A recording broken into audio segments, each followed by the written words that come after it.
La forma del corazón se aproxima a la de un cono truncado de forma irregular, con la base situada en una localización superior y dorsal y su vértice o punta en una localización inferior y anterior. La base se sitúa a la derecha y la punta a la izquierda. El eje mayor del corazón tiene pues una triple oblicuidad, hacia abajo, adelante y a la izquierda.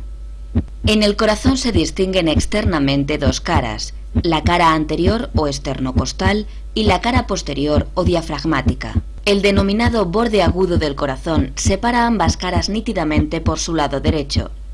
Sin embargo, ambas caras se continúan por el lado izquierdo formando el borde obtuso. En ambas caras se identifica claramente cerca de la base del corazón el surco auriculoventricular o surco coronario. En la cara anterior, el surco auriculoventricular se encuentra interrumpido por la salida de la arteria pulmonar y por detrás de esta la aorta. Estos grandes vasos nos ocultan las aurículas. 2/3 de la cara anterior corresponden al ventrículo derecho y 1/3 al ventrículo izquierdo. Separando ambos se localiza el surco interventricular anterior, que corresponde en la profundidad al tabique interventricular. En la cara posterior o diafragmática se aprecia el surco interventricular posterior. En esta cara la porción que corresponde a ambos ventrículos es aproximadamente la misma. El vértice cardíaco forma la zona más inferior del corazón y corresponde al ventrículo izquierdo. La zona más superior del corazón corresponde a la base cardíaca. Se orienta hacia atrás y a la derecha y se corresponde casi exclusivamente con las aurículas. A su derecha presenta la desembocadura de las venas cava superior e inferior. El resto de la base corresponde a la aurícula izquierda. Entre ambas aurículas, el límite suele estar deprimido y se corresponde en el interior con el tabique interauricular.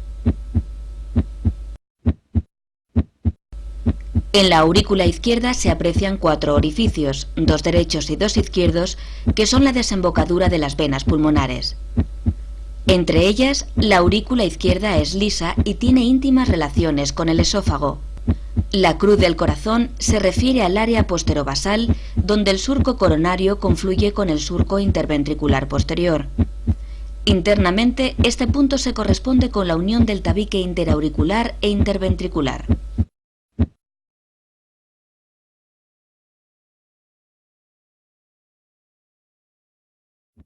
El corazón se localiza en el tórax, sobre la parte media del diafragma entre los dos pulmones. El corazón constituye parte del mediastino anterior, junto con el timo, la tráquea y los bronquios principales, izquierdo y derecho. Su base se encuentra delante de la cuarta y quinta vértebras dorsales, el esófago y la aorta torácica descendente. El impulso apical o de la punta cardíaca puede palparse en el cuarto o quinto espacio intercostal, cerca de la línea medioclavicular. 1/3 del corazón está a la derecha de la línea media y 2/3 a la izquierda. El tamaño y peso del corazón varía considerablemente dependiendo de la edad, el sexo, la altura del sujeto, la grasa epicárdica y el estado de nutrición general. Por término medio, el corazón pesa unos 325 gramos en el hombre y unos 275 gramos en la mujer. Anteriormente, el corazón se dirige hacia las estructuras óseas esternocostales, contactando con ellas en su porción más apical. En el resto se interponen parte del pulmón y las pleuras. Lateralmente está en relación con la cara mediastínica del pulmón correspondiente, donde deja su huella, más marcada en la cara medial del pulmón izquierdo. Por su parte inferior, el corazón está en estrecha relación con el diafragma a través del ventrículo derecho.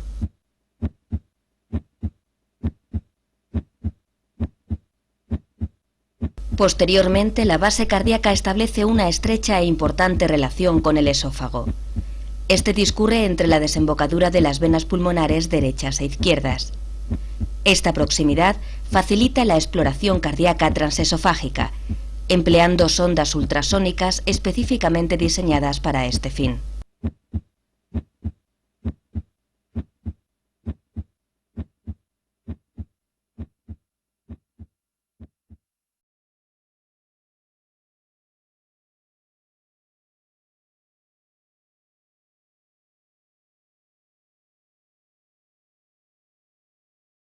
El sistema arterial epicárdico coronario está formado por las arterias coronarias derecha e izquierda y sus ramos principales. Las arterias coronarias derecha e izquierda se originan de sus respectivos orificios situados en los senos de Valsalva derecho e izquierdo. El tronco común de la arteria coronaria izquierda recorre una distancia variable entre 1 y 25 milímetros para bifurcarse después en la arteria coronaria descendente anterior y en la arteria coronaria circunfleja.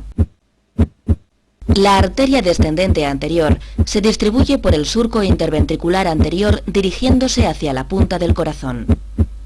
En su trayecto da origen a dos grandes grupos de arterias, el sistema de las arterias perforantes septales y el sistema de las arterias diagonales.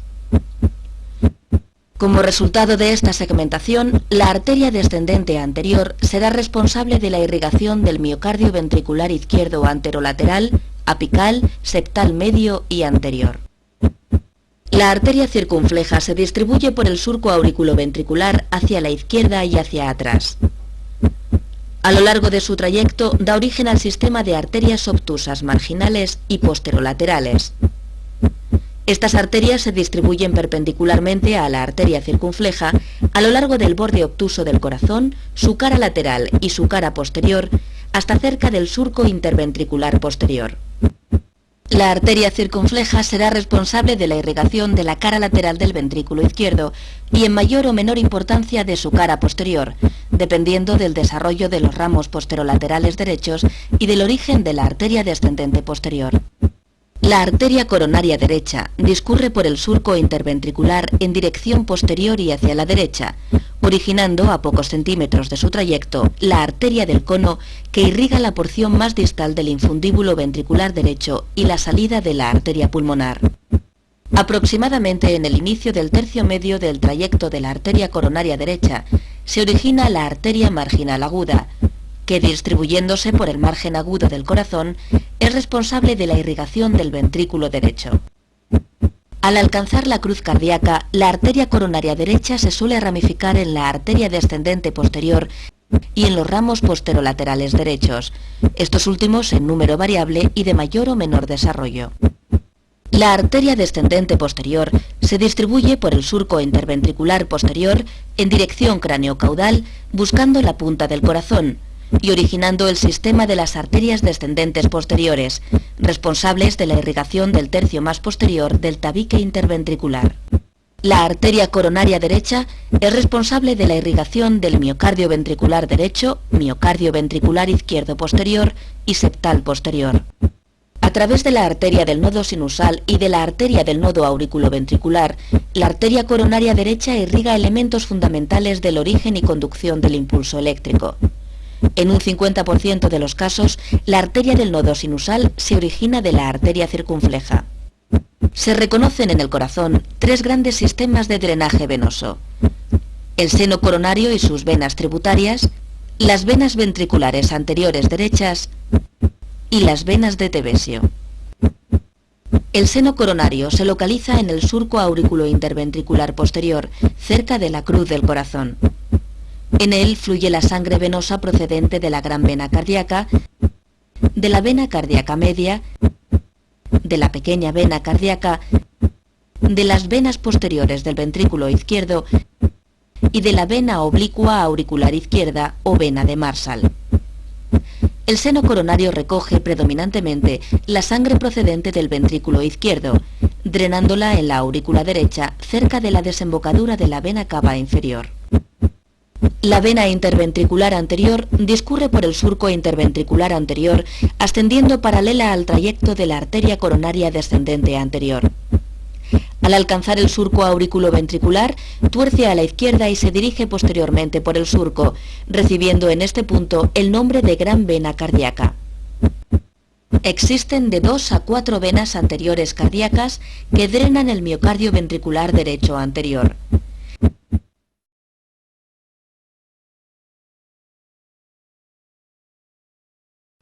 El tejido especializado cardíaco responsable del inicio y la conducción del impulso cardíaco consta de 3 elementos principales: el nodo sinusal o de Keith-Flack, la unión auriculoventricular, que incluye el nodo auriculoventricular de Ashhoff-Tavara y el haz de His, y por último las ramas izquierda y derecha con el sistema de fibras terminales de Purkinje.